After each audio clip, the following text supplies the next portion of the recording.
Bueno, bienvenidos alumnos de quinto año a este espacio Psicología Social. Estamos atravesando la semana 13 y esta es la primera asignación luego del proyecto Actividades Integradas. Previamente nosotros estuvimos trabajando específicamente la corriente conductista. Ustedes conocieron los postulados de Watson y de Pavlov, conocieron cómo trabajaban ellos con animales y con niños para poder comprender la conducta en términos de estímulo y respuesta, e incluso pensaron ejemplos propios. Lo que vamos a hacer a partir de ahora es conocer otra corriente muy popular y muy conocida en nuestro país, en toda la región latinoamericana, muy, muy popular, que es la teoría psicoanalítica.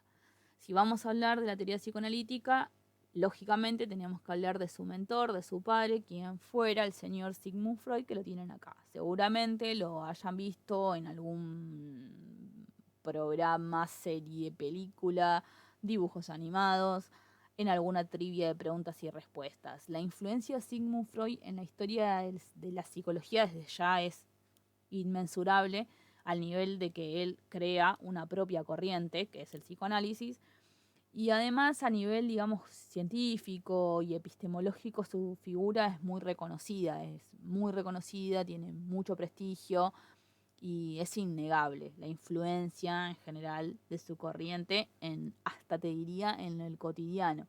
La gente que por ahí no estudió nunca psicología o no sabe nada de psicología, igual conoce conceptos de la teoría psicoanalítica, como por ejemplo este que tienen acá, histeria, inconsciente, catarsis. Son términos que forman parte de la cultura popular, pero que tienen su origen en la teoría psicoanalítica. Acá tenemos algunos datos sobre su vida.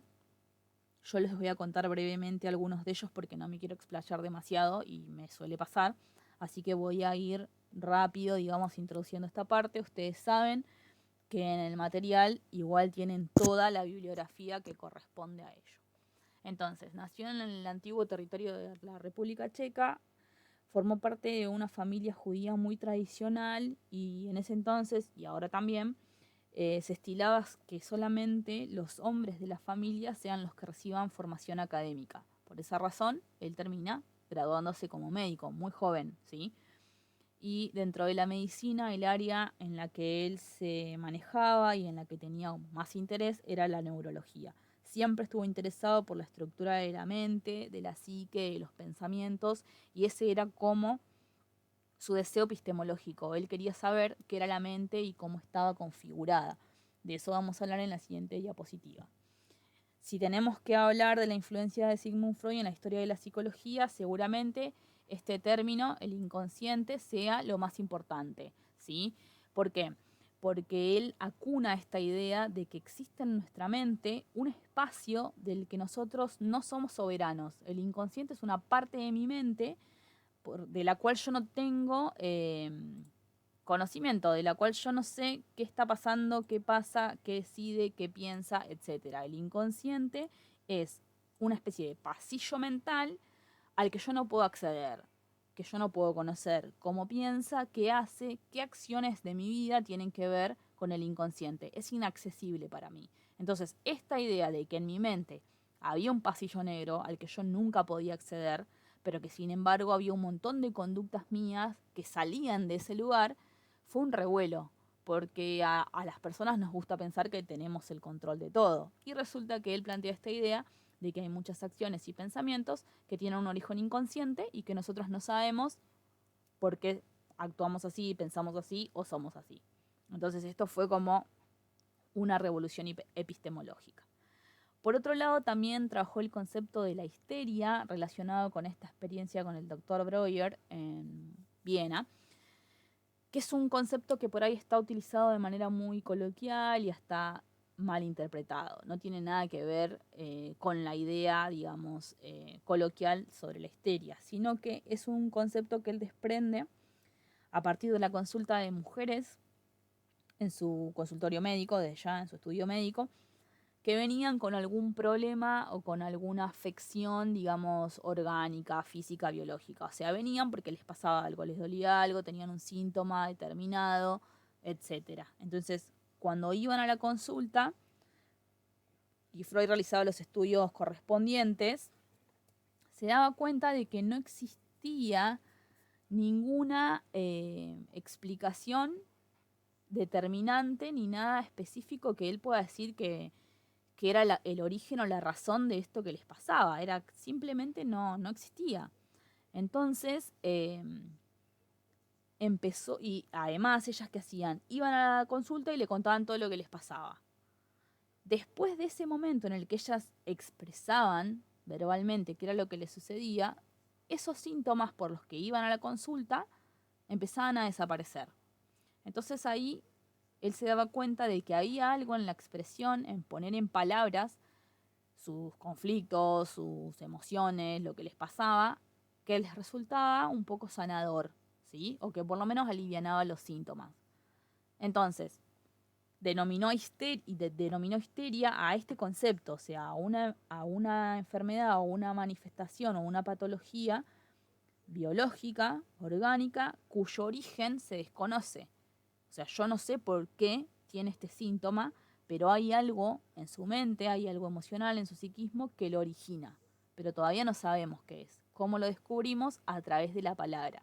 De allí su método, que fue la cura por la palabra, ¿sí?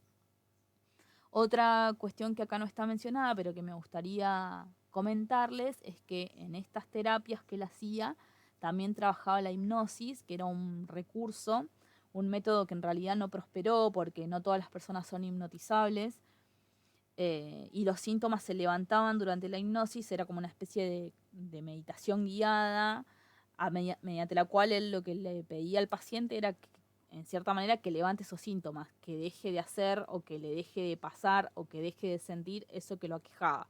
Entonces, ¿qué pasaba? Cuando volvía de la hipnosis, esa persona levantaba el síntoma, pero con el tiempo el síntoma retornaba. Entonces no fue el método efectivo del psicoanálisis, como si lo fue la cura por la palabra, que es esto, ¿no? Ponerle palabras a los conflictos que tengo, poder expresarlos, poder decirlos, analizarlos, elaborarlos, etc. En su formación como médico tenemos la influencia de dos médicos, el doctor Charcot, que era como su jefe del área de psiquiatría, y era el que lo fue como moldeando, era su mentor, era el que por ahí un poco como que aplacaba esos impulsos que tenía Freud tan dirigidos específicamente al área que le interesaba, porque era su formador, entonces como que lo tenía que contener. Y después Breuer, que fue el que trabajó junto a él con el tema este de las mujeres que llegaban a la consulta y que tenían un problema cuyo origen se desconocía, y en la terapia y mediante la palabra se trataba de conocer esa razón o ese origen. Luego tenemos el desenlace de su vida, que fue durante los últimos 16 años de su vida. Él padeció un cáncer muy estable y a la vez muy degenerativo. Él tenía un tumor en el paladar que fue tratado por un montón de médicos y con muchos tratamientos e intervenciones, pero que conforme pasó el tiempo lo fueron desmejorando, y bueno, él tuvo que dejar de trabajar en la consulta y demás, y dedicarse exclusivamente a la parte de redacción de la obra y, digamos, de elaboración de la obra. La cuestión es que, de todas maneras, para tratarse de una enfermedad, vivió muchos años con ella, y así todo, digamos, él tenía un médico de cabecera con el que había pactado que, llegado el momento, como él era médico, sabía cuál era el procedimiento que se hace con las personas que tienen un padecimiento de este tipo y que eso iba a suceder, Y ellos lo llamaron dejar decentemente la vida, esto de que cuando ya no haya más nada para hacer, iba a estar bien morir. Y después, por último, quiero hacer mención a esta faceta del padre del psicoanálisis, que tiene que ver con el uso terapéutico de la cocaína. Si alguno vio la serie o quizá haya leído algo referido a eso, también forma parte de la vida de él, no solamente con la cocaína, sino con imagínate que él trabajaba en psiquiatría, en el área de psiquiatría, o sea, cuestión que todo lo que sea químicos y, digamos, medicamentos y demás era algo de todos los días. La cuestión es que quizá con el uso de la cocaína hubo mucho más repercusión, porque es una droga de curso ilegal, y por la manera en la que se utilizaba.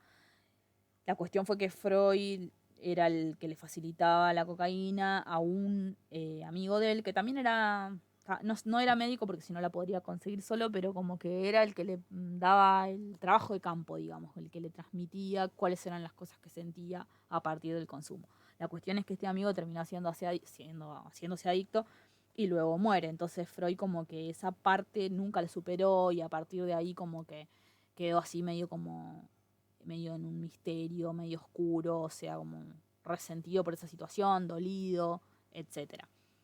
En la serie, si alguno de ustedes la vio, una de las quejas que más tuvo es esto, ¿no? De que parecía que prácticamente todo el tiempo él estaba experimentando con la cocaína y tampoco fue así. Pero sí fue verdad esto de su amigo y que él también llegó a preocuparse de lo que le estaba pasando con el consumo de la cocaína, ¿sí? Pero en realidad quiero que rescaten que esto pasó en determinado, mira, fíjate, en 1930, 1936, para esa época, por ejemplo, la morfina en los pacientes terminales también se usa hasta ahora y hay personas que se hacen adictas a la morfina porque es lo único que más o menos alivia el síntoma del dolor. Entonces, en ese momento, las normas éticas que regulaban a la comunidad científica no eran las mismas que ahora, ¿entienden? Entonces los médicos medio como que hacían este tipo de intervenciones poco cuidadas y poco pensadas. Pero era algo, lamentablemente, de uso corriente. Era algo que pasaba siempre porque la ética científica y médica estaba en otra etapa, estaba en otro momento. Así que pasamos esta parte de la página oscura de la vida de Freud y nos vamos a hablar de las tópicas. Acá tienen una historieta que a mí me gusta mucho porque representa así como en una metáfora esto que tenemos en la mente. ¿Y qué es? Y es medio un montón. Entonces, ante esta pregunta, que era lo que a Freud realmente lo preocupaba, era saber qué es la mente, cómo está conformado el aparato psíquico, lo que hace él es elaborar unas explicaciones a las que denominó tópicas freudianas. Se llaman tópicas porque la palabra tópica viene de topología, que es la ciencia que estudia la Tierra. Entonces él usa esta metáfora para decir que va a determinar cuáles son los lugares que hay en la mente. La topología estudia los lugares de la Tierra, entonces él toma esa idea para explicar los lugares de la mente. Se llaman freudianas porque son de él. Entonces, tenemos la primera tópica freudiana. Él hizo dos. En este video vamos a desarrollar la primera y en el próximo desarrollaremos la segunda. La primera tópica dice que en la mente hay tres lugares, tres instancias psíquicas. Esos lugares no son físicos, ¿sí? Son como construcciones de los pensamientos, ¿sí? Entonces, tenemos la primera instancia psíquica, está subrayado porque me gusta que ustedes entiendan que son espacios, instancias o lugares que son construcciones de la mente y del pensamiento. Entonces, la primera instancia se llama consciente.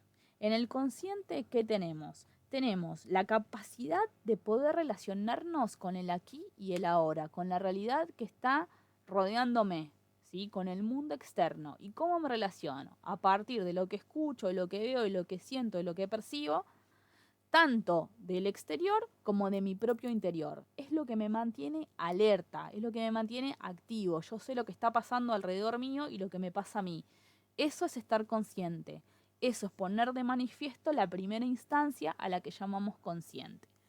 Por ejemplo, escucho la clase y soy consciente de que siento hambre.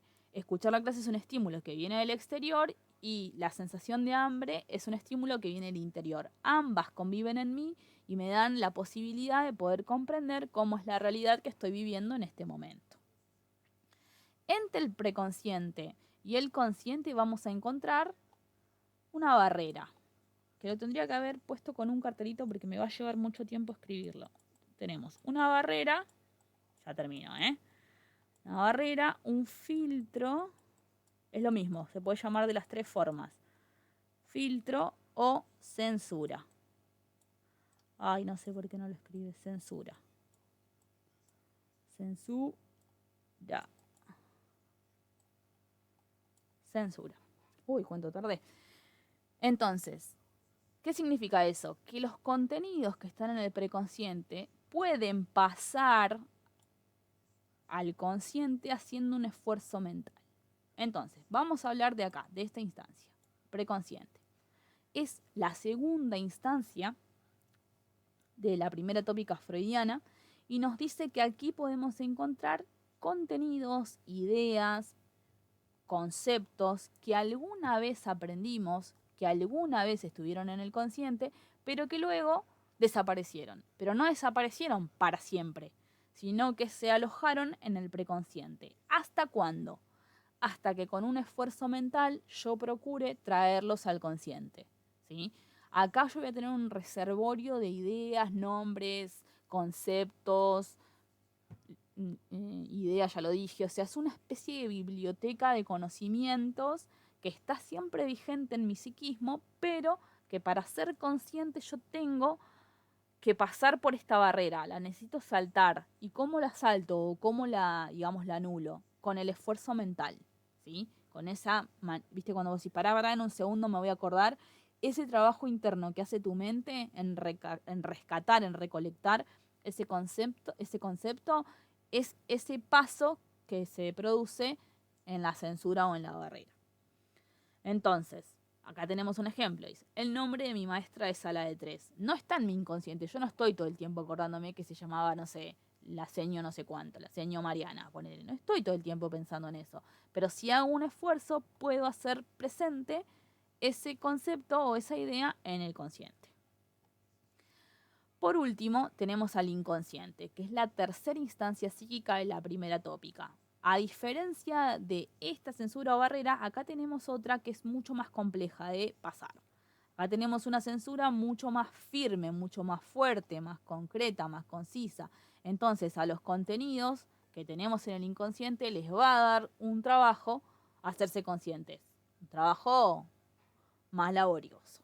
Entonces, en el inconsciente tenemos recuerdos, ideas, contenidos que en algún momento fueron rechazados por el consciente y por el preconsciente. Fueron ideas que por ahí estuvieron acá y estuvieron acá, pero eran tan disruptivas y tan problemáticas que ellos prefirieron dejárselas al inconsciente, ¿sí? Esos contenidos mayormente son conflictivos, son problemáticos, pero no es, o sea, para nosotros mismos, son ideas que nos generan ruido, son ideas que no nos hacen sentir cómodos. Entonces, ¿qué hacemos? Las mandamos al inconsciente, porque no está bueno tenerlas en el consciente. Entonces, ¿qué hacemos? Las tergiversamos, es la palabra, las escondemos, ¿sí? Entonces, nos dice que el inconsciente es el representante de las tendencias instintivas o pulsiones que no pueden manifestarse directamente en el consciente, porque mayormente son mal vistas de manera social. O sea, yo tengo no sé, tengo una tendencia a maltratar o a hablarle mal a la gente que me cae mal o que no me gusta. Y la verdad que no puedo hacer eso, porque va a estar mal visto de manera social. Entonces, esa tendencia va a quedar reprimida y va a quedar guardada en mi inconsciente. Como no puede exhibirse, como no puede manifestarse, lo que va a hacer esa tendencia es buscar un caminito alternativo para poder hacer este recorrido. ¿Se entiende? De eso voy a hablar más a continuación. El inconsciente es la instancia más compleja de la primera tópica freudiana. Por eso, quizá en este momento todavía no terminen de entender la diferencia entre el inconsciente y las demás. Por eso voy a profundizar en cuáles son las leyes que organizan esos contenidos que tenemos en el inconsciente. Yo les decía que en el inconsciente tenemos contenidos que están reprimidos. ¿Y qué quiere decir eso? La represión es el mecanismo, lo tendría que haber puesto acá. La represión, me copé escribiendo y me lleva un montón de tiempo, pero bueno, no me importa. Represión. La represión es el mecanismo estrella que tiene el inconsciente. ¿Por qué? Porque es el mecanismo fundamental. Es un proceso mediante el cual un contenido que puede ser peligroso para mí o para los demás, pero que lo tengo, o sea, un contenido, una idea que yo tengo en mi mente, pero que no está buena porque me expone, porque me hace socialmente estar en una situación que no está buena o que no es aceptable por los demás, ¿qué voy a hacer con ese contenido? No lo hago de manera consciente. Mi inconsciente se toma el trabajo de reprimirlo. ¿Para qué? Para que yo pueda adaptarme socialmente. ¿Se entiende? O sea, esa idea que es disruptiva y que no está buena, el inconsciente la tergiversa, la transforma en otra cosa y la esconde en este pasillo que tenemos que llamamos inconsciente. Estas son metáforas que digo yo, chicos, ¿eh? No lo van a encontrar en otro lado. Entonces, el inconsciente está organizado por una serie de leyes. La primera de ellas, obviamente, y la más importante, es la represión, que es como la que organiza todo y es digamos, el recurso más utilizado por el inconsciente. ¿En qué consiste? En transformar ideas que son disruptivas o peligrosas para mi relación con los demás en otra cosa. Imagínate, no sé, tengo una hoja de papel y esa hoja de papel representa el contenido de, no sé, de rechazar a una persona porque me cae mal. Entonces yo no puedo hacer eso porque no está bueno, porque me expone, porque si todo el mundo hace eso estaría mal. Entonces, ¿qué hace mi inconsciente? Agarra esa hoja y la hace un bollo, o la dobla en un papel chiquitito, o hace un, no sé, un origami, y la deja en el inconsciente. Entonces vos tenés esa idea dando vueltas, ese bollo de papel, ese cuadradito, ese origami. No sabes bien qué es, pero sabes que está ahí, ¿se entiende? Y que por ahí muchas veces se manifiesta en tu consciente con un rechazo, con hablarle mal a tal o cual persona, y vos decís, ¿por qué soy así? Es por esta idea que yo una vez tuve en el consciente y la rechazó, que una vez tuve en el preconsciente y la rechazó, y que terminó alojándose en el inconsciente. La segunda de las leyes es la temporalidad. ¿Y qué significa? Quiere decir que todos los contenidos que existen en el inconsciente no tienen tiempo cronológico. O sea, en el inconsciente no existe el tiempo, ¿sí? Por eso se llama temporalidad. El prefijo a sin tiempo. O sea, no existe el tiempo en el inconsciente. Algo que puede ser un deseo de un niño puede manifestarse en un adulto de igual manera. ¿Se entiende? No existe la edad cronológica.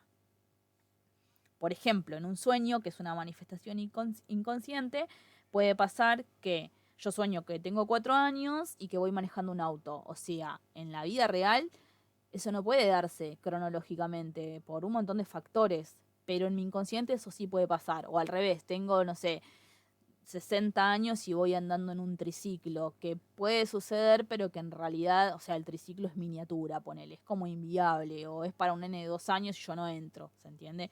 Esas variables para el inconsciente no existen.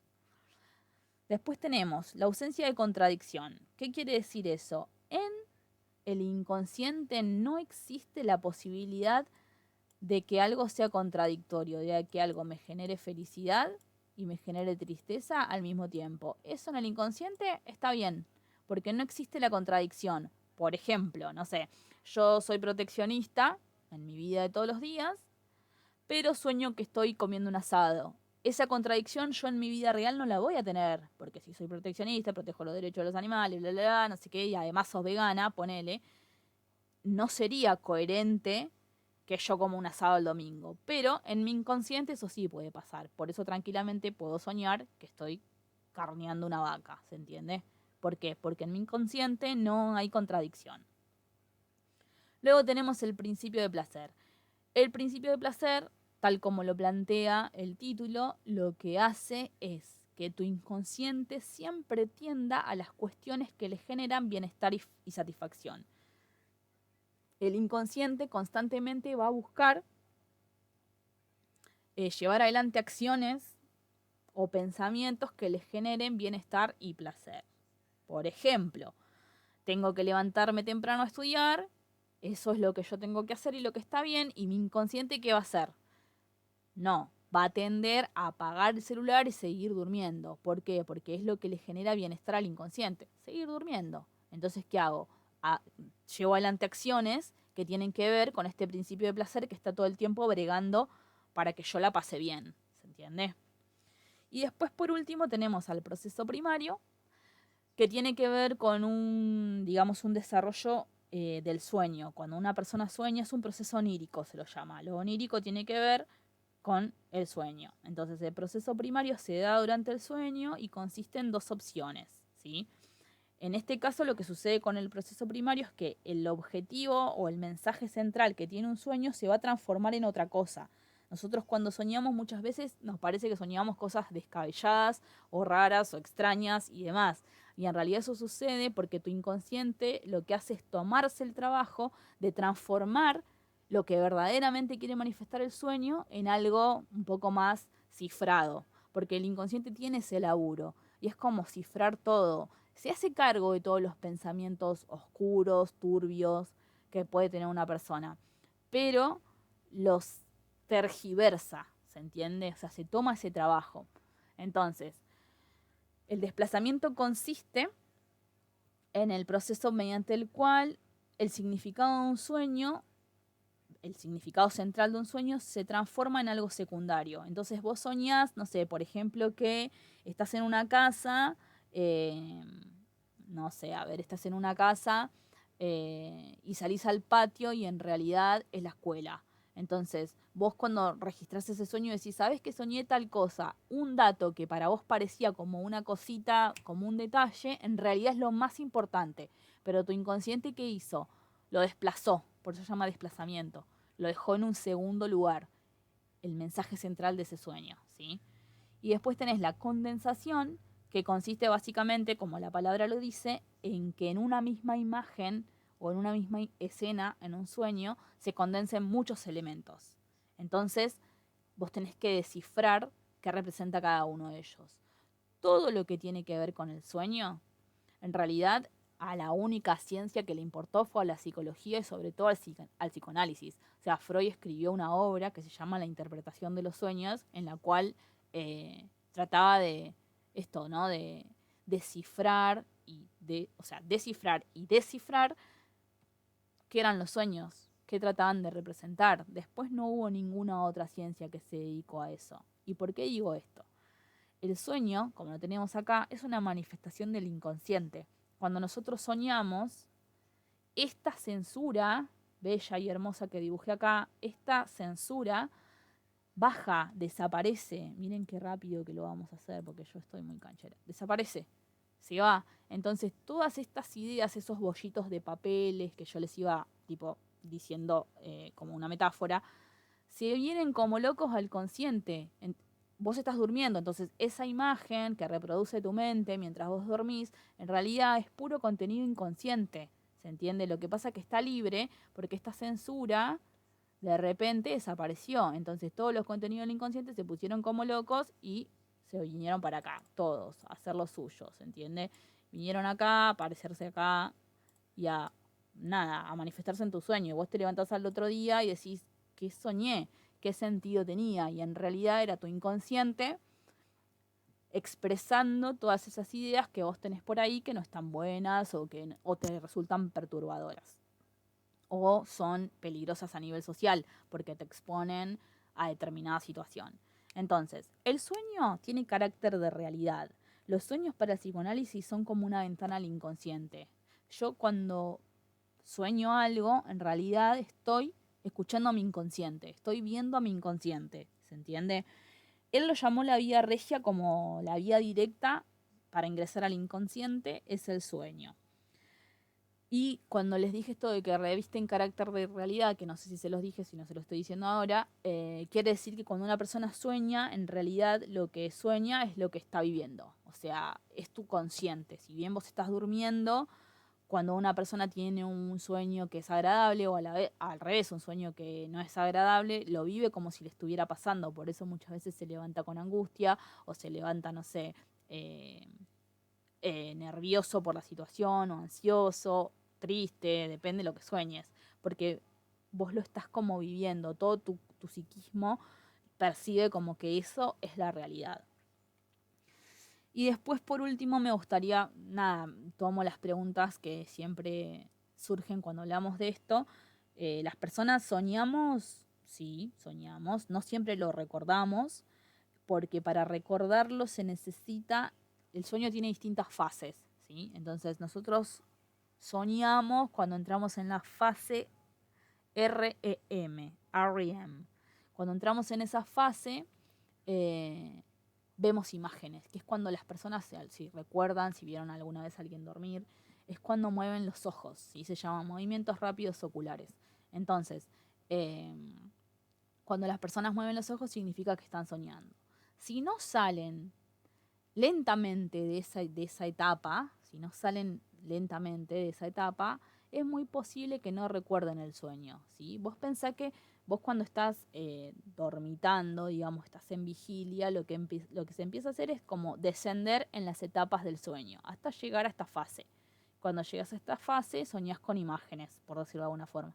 Y después tenés que subir paulatinamente hasta salir de este estado. Si eso sucede, es muy posible que vos recuerdes el sueño. Si no, no lo recordás.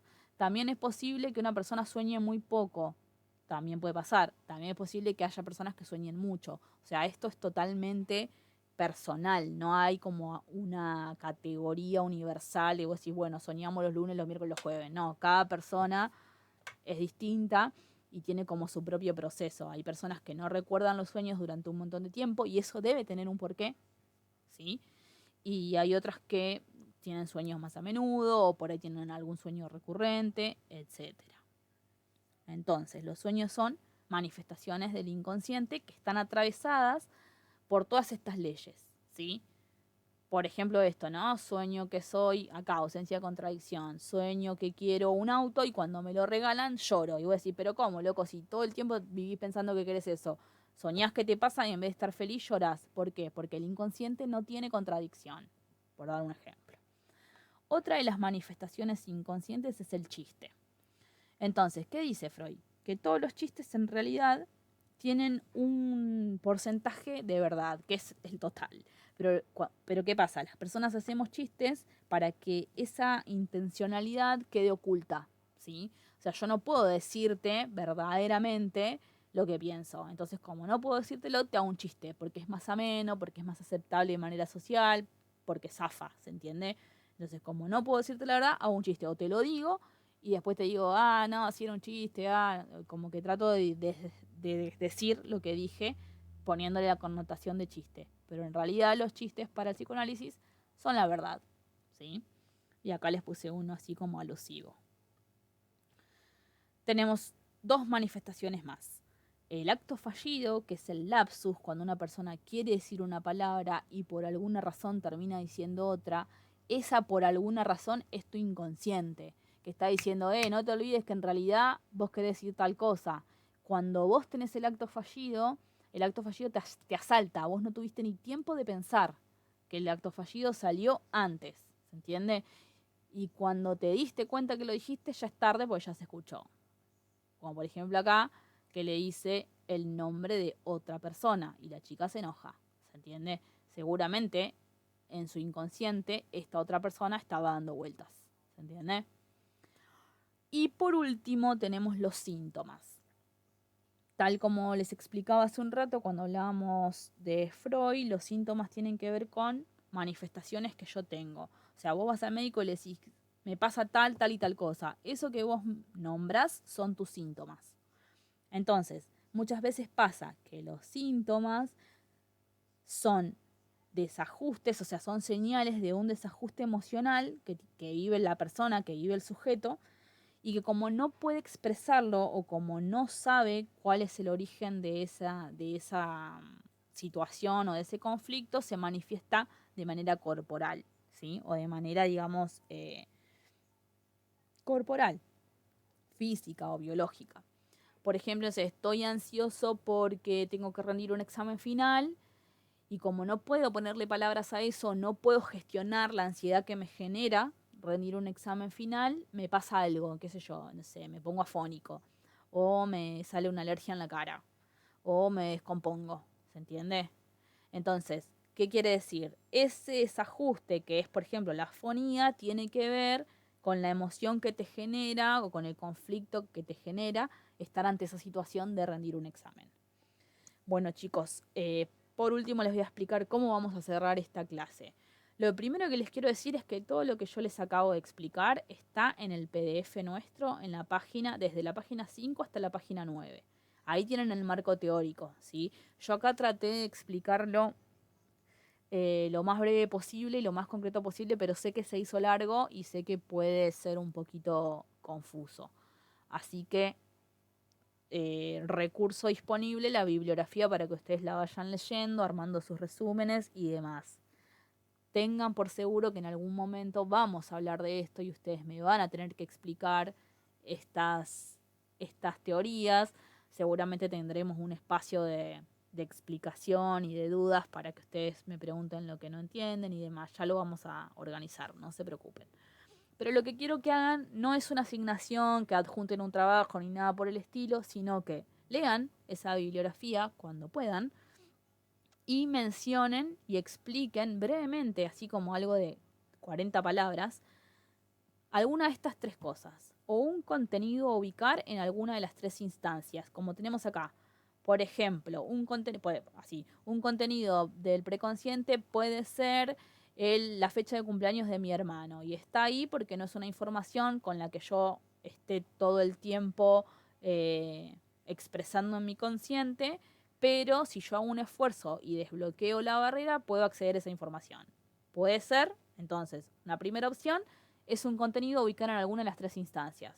¿Sí? Primero me dicen qué contenido y después en qué instancia estaría y por qué. Otro comentario que ustedes pueden hacer es un ejemplo de algún contenido organizado por una ley del inconsciente.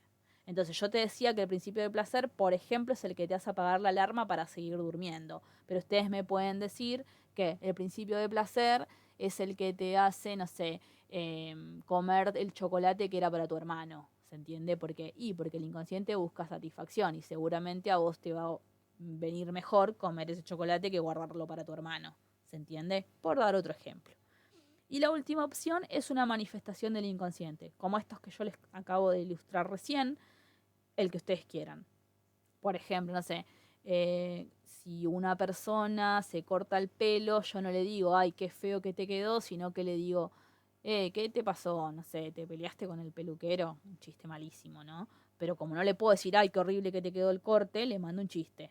Entonces, alguno de esos tres, ustedes eligen y lo comentan en algo así como 40 palabras. ¿Dónde van a hacer esto? Acá, abajo del video, ¿sí? Acá en YouTube ponen, por ejemplo, tal cosa, lo explican brevemente, 40 palabritas, y lo firman, porque yo tengo que saber quién hizo eso. ¿Estamos?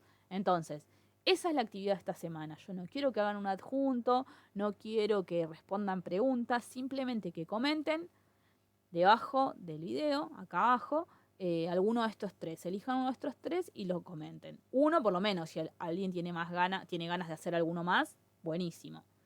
La idea es que no se aburran y que no, digamos, no renieguen de este espacio y en general. Así que tienen la bibliografía de la página 5 a la 9, sobre todo para que ese comentario no quede así como muy simplón y grabadito. Traten de leer como para poder armar un comentario bien, ¿sí? No se olviden de firmarlo, salúdenme, díganme, hola Valeria, acá te dejo mi comentario, qué sé yo. Yo los voy a leer y los voy a registrar en mi planilla de seguimiento. Así que por hoy terminamos con esto, espero no haberlos aburrido, sé que es complejo, pero bueno, la idea es que llegue a ustedes de la manera más simple posible. Propuesta de actividad, un comentario, eligen alguno de estos tres y lo hacen acá en esta plataforma, en YouTube, debajo del video, ¿sí? Bueno chicos, les mando un saludo y estamos en contacto, nos vemos pronto.